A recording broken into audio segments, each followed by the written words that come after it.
निलंग्याच्या मतदारांना मी आवाहन करू इच्छितो की ही तुमच्या भवितव्याची निवडणूक आहे, निलंग्याच्या नागरिकाची ही निवडणूक आहे. ही काही देशमुख निलंगेकर यांची निवडणूक आहे असं मला वाटत नाही. कदाचित सत्ताधारी या निवडणुकीला तसा रंग आणायचा प्रयत्न करतील.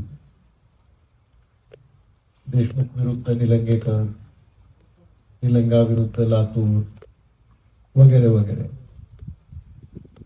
पण या भूलथापांपासून निलंग्याच्या नागरिकांनी सावध राहिलं पाहिजे. ही निवडणूक निलंग्याची आहे, ही निवडणूक निलंग्याच्या विकासाची आहे, ही निवडणूक निलंग्याच्या नागरिकाची आहे, हे आपण ओळखलं पाहिजे.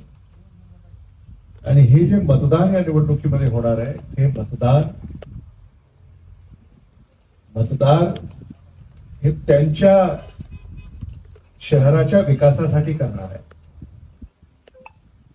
निलंगा शहराच्या विकासासाठी हे मतदान होणार आहे. आणि हे मतदान निलंगा शहराच्या विकासासाठी जर मतदार करणार असतील तर मग याला न्याय कोण देऊ शकेल याचा विचार मतदारांनी केला पाहिजे. आणि मला विश्वास आहे भारतीय राष्ट्रीय काँग्रेस